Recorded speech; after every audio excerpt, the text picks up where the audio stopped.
If you've been struggling how to create complex cylindrical hard surface models within Maya, then you clicked on the right YouTube thumbnail. In this hard surface tutorial, I will show you how to create a repeatable pattern that is flat, then apply one of my favorite deformers and bend it into place. All that plus some bonus tips in the video coming up.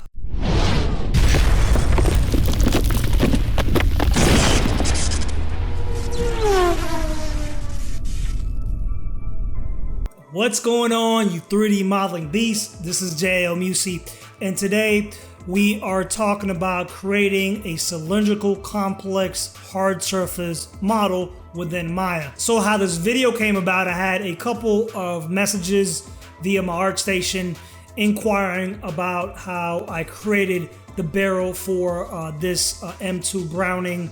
So I decided to break down my workflow, and I think you guys will find some value in it and learn some new techniques along the way. If you're new around here, make sure to subscribe to the channel, as I do hard surface modeling tutorials within Maya like this all the time. And if you want to get better and faster at hard surface modeling within Maya, I recommend that you download the hard surface modeling cheat sheets, which is a great companion piece to all of my videos. And the great thing about the guide is that within it, it has links to specified timestamps within my YouTube videos, shall you need more information about the topic. So without further ado, let's get on with the video. So let's go ahead and begin. For the purposes of this tutorial, any hotkey or command that I don't cover or I don't show you where to access that tool or command, I will go ahead and drop a call out card. That way you know how to access if you didn't know how to do it previously. I'll create a cylinder here, frame, and from here I'll go to my face mode, hold down tab to paint my selection like this. I'll do Control-Shift-I, that's going to reverse my face selection. I'll hit delete. I'll go to edge mode, extrude out, give it a offset. I'm holding down Control. One of the things that I'm going to do right off the back is I will center the pivot, and then I will also scale this about maybe twice the original size. And that's because if you have a larger scale compared to the grid, so if I go here and show the grid, anytime that we are modeling and things are really small, if we go to do things like vert merges, the tolerances sometimes don't work out well. If our objects are small, those tolerances are too big and we tend to get over pinching. So I'm just going to go ahead and scale this up a little bit, and then I'll go to modify, and then I'll freeze those transforms. All right, so from here, what I can do is I'm going to take this edge again, and I'll go ahead and taper it down a little bit. We only need to work with half of this for the time being, so I'm just going to delete this. And then what I'm going to do as well is delete this. And then from here, we're going to need the help of a plane. So I'll go here to my top view, and I'll create a plane. And I'll go to the option box. And this should be 10, and I'll show you why that's going to be 10 in a second. That's going to be 1. This should be a 2x2. And let's create it on the Y, okay? And the scaling is off a little bit, so what I'm going to do is just scale down like this, and I'll move it over, right? So I'll move it over right about here. So what I'm looking at is that once this, even though we're modeling this flat, I'm thinking ahead, and I know I'm going to use a bend deformer, right? So right now, if we look at the vert spacing here, right, and I'm going to show you this by just taking this, extruding, and then I'll hit my move tool, scale, right? So if we bend this shape right here, you see that the spacing here is not really uniform, right? And especially areas like this where these edges are close together, it's going to cause pinching. We know that if we have two edges together on a surface that's curved, we're going to get pinching. So even though it doesn't look bad now that it's flat, I'm thinking ahead, and I really ideally want these spans to be perfectly spaced out. And since we have 10 edges here and we have 10 edges here, this is going to help us basically as a template to basically bridge this gap and get even spacing, right? So what I'll do is I'm going to select all these guys here and I'll delete them. And then what I can do from this point is just combine them. And I'm going to take this range right here, just extrude it outward like this, right? So now we know that we don't want to mess this spacing out and we don't want to mess this shape out, because that obviously that's our, our cylindrical hole cutout. But these, we have a little bit of wiggle room, right? And that's why sometimes it's great just to have that extra lip. That way you can make nice transitions, right? And I'll just go ahead and hold down V and vert snap.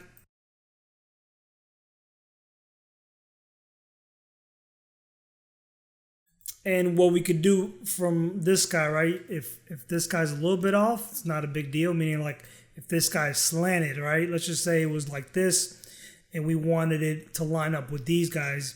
All we have to do is just select all these, right? Hit D, the axis or edit pivot mode. V to snap right here. Go back to move, and now we're basically scaling from this, and this guy's going to be flat along this edge. We could just go ahead and select these verts and merge them, and we can do this one as well.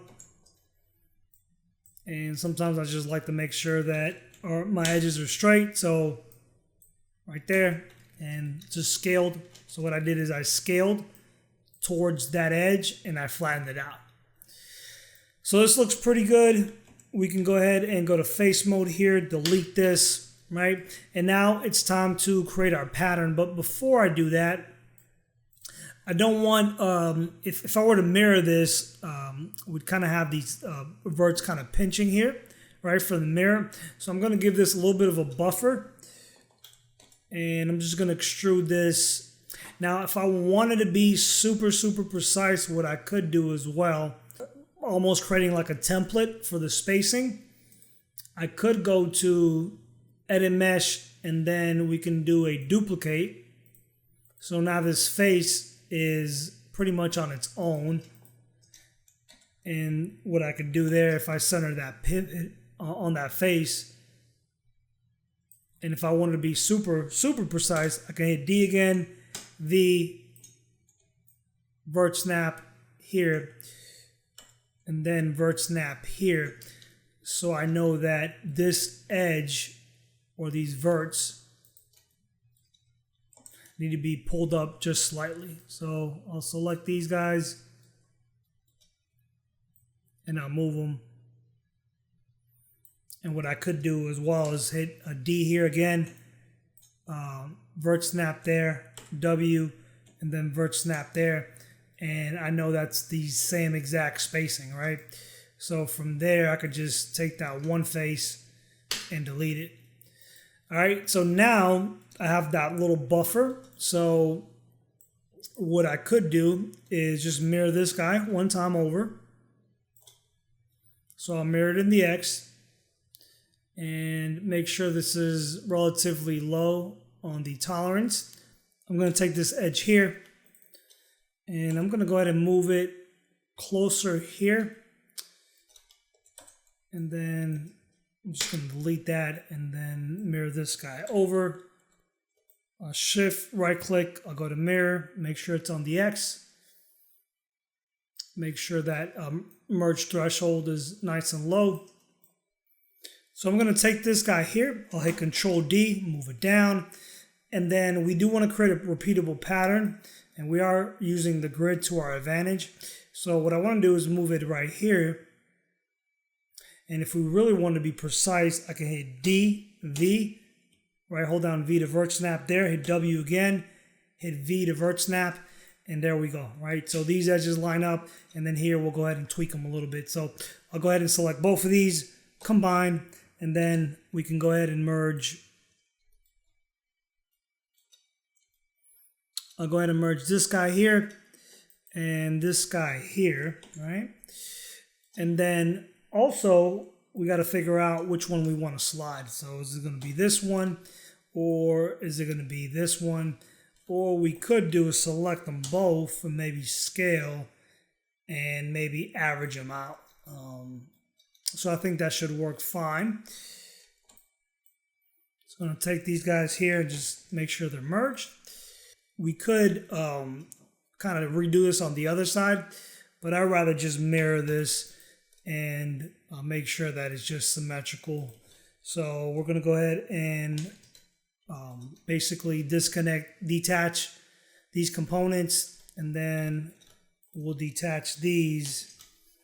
And now I can double click, delete, right? And here's pretty much the pattern. So now if we go in here and we could just move this pivot, shift right click, mirror. So we can mirror this guy on the X, zero this out, and now it's going to be a perfect repeatable pattern. So we have the first strip of our pattern, and I know that this is going to work from left to right since all this is pretty much the same, but we see here that we have a shift in the topology. So when we go to stack the pattern this way, things are not going to match up. So what I'm going to do here is take this guy and I'll go to edit, duplicate special option.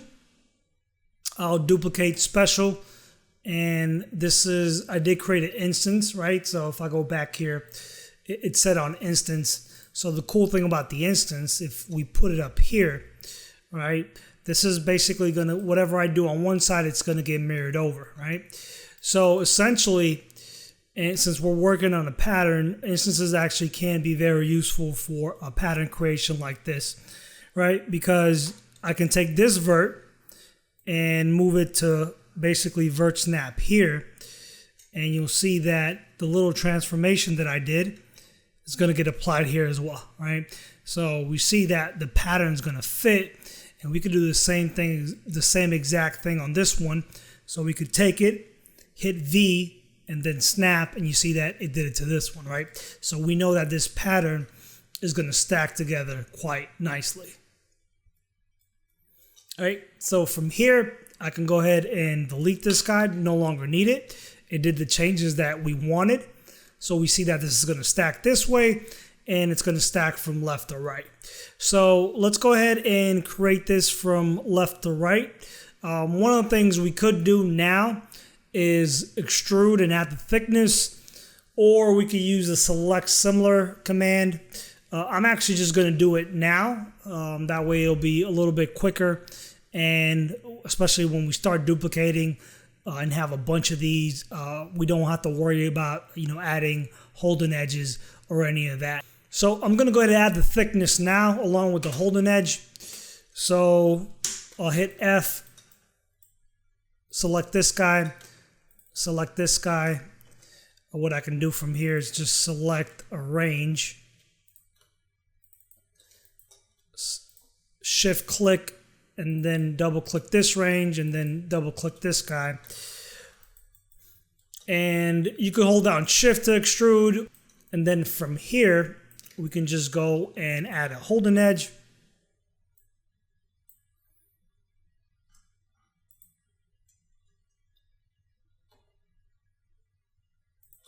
So I'll add one here. I'll add one here and here, right? So we see that this is going to look good.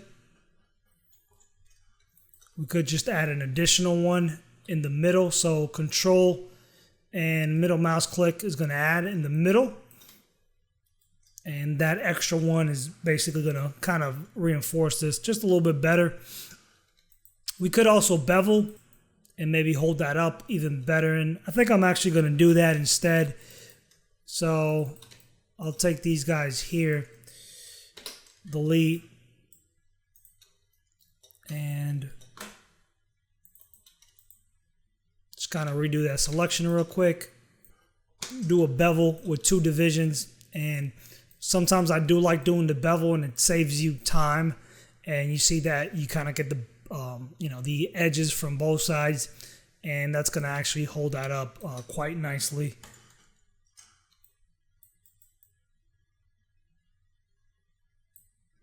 And this is what I was saying about this extra edge. So if I delete it, you see that it kind of, this edge kind of came down a little bit. So sometimes just adding that extra topology will help keep creases or hard edges a little bit tighter. So I'll go ahead and do a edit, and then I'll do a duplicate special. Make sure that I'm on copy. And then I'll want 9 additional, and then I want to translate 2 in the X, duplicate special. There's the first leg of the pattern. We're going to go ahead and take these guys and combine. And then we'll take these guys and we'll do a merge. And anytime that I do a merge, I like to just check my these close edges right here in verts. Make sure there's none of this going on, over pinching. So everything looks good. So before we build it the long ways, we do want to go ahead and take care of this guy right here. And what we'll do is we just want to fill this hole right here. So we'll go ahead and take these edges and delete them, or sorry, faces. Take this guy here and then just extrude out, scale, D to move the pivot, V to vert snap there, W again to move, and then V to vert snap to that corner. And then we could just mirror the whole thing over, but this is pretty quick, so I'll go ahead and delete these guys here.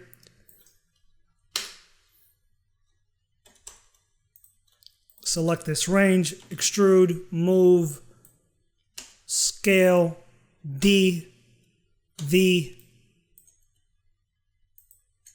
W, V again, and then we'll go to vert mode, double click, merge verts, and bada bing, bada boom. All right, so we're looking snazzy at this point. The last thing that we want to do is probably duplicate this up a couple of times. So for this, same thing, we could do the duplicate special, but I don't think I'll need it. So I'll go ahead and vert snap here. So I can just do a Control D, move up, hold down V, vert snap there. Control D again, move, hold down V, vert snap right there. There's our pattern. We take all these, combine. We can go ahead and select one. We can select all the verts, and then we can go ahead and merge. Look over our mesh, make sure everything is nice and peachy, right? And then we can go ahead and basically apply our bend deformer. So I'll go to deform, nonlinear, and access the mighty bend deformer. So I'll go here and we'll keep the 0, and this should be -90, and this looks like it needs to be 90.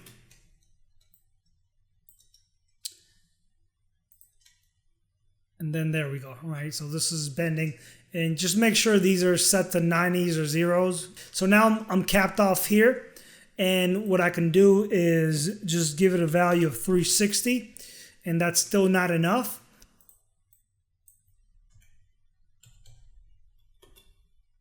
So for me, it's going to be 468. That's going to work perfectly. And you see our pattern fit. And now, as good modelers, good Samaritans, right, we need to basically combine these edges. So I'm going to go ahead and go in here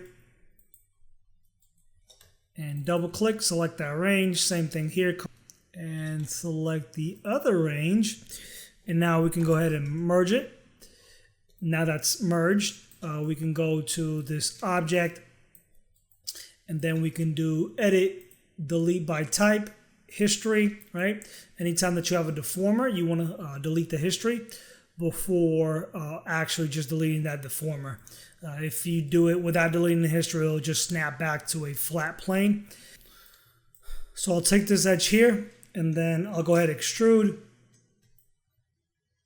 and I'll do negative 0.3. I'll take this guy here, and then so I'm doing numbers that are going to be easy to remember. If you can't get it right here on the fly, you could always go to here and then just basically type it in. All right, so now what I can do is go here on the other side. We could obviously mirror this, but I'm just going to do it manually with the same value. So extrude, negative 0.3, bevel, remember that, and then we could just switch this to 0.5,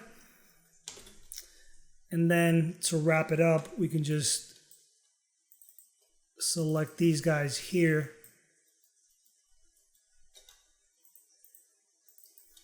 and just apply a smaller bevel. So this is the moment of truth, and we'll go ahead and hide the grid. We'll hit 3 mode, give it a unforgiving blend, should expose any pinching, and take a look here, and this looks pretty good, right? So we don't have any pinching, everything's spread out. All right, so to finish this up, what I'm gonna do here is I'll take these guys, I'll extrude one time, and then what I can do from here, I'll go ahead and extrude again. I'll shift right click, merge collapse, merge to center. It's gonna give me a nice cap. So what I'm gonna do with this cap here is I'll go to my side, go in here, select this guy, and then I can go to mesh, and we can do, edit mesh, extract. Now this is a separate piece of geometry, which I can take, move the pivot, and then I can go ahead and just scale down slightly.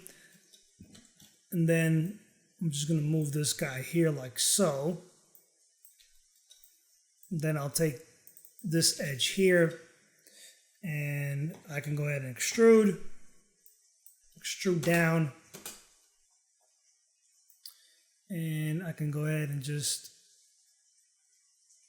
take this guy about halfway, extrude, just extrude inward again, and then extrude like this, and then I'll go to my side again, wireframe, just move this guy here,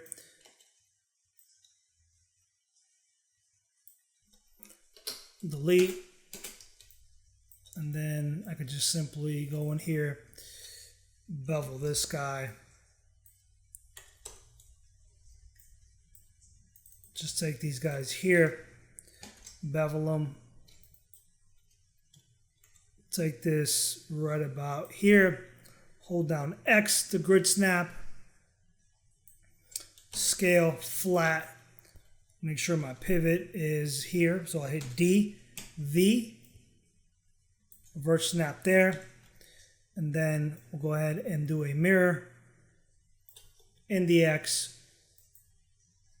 If you didn't want all this faceting, even on like one mode, we can just go to mesh display and then soften this edge, and then now we can just go ahead and smooth this, and that's our finished result.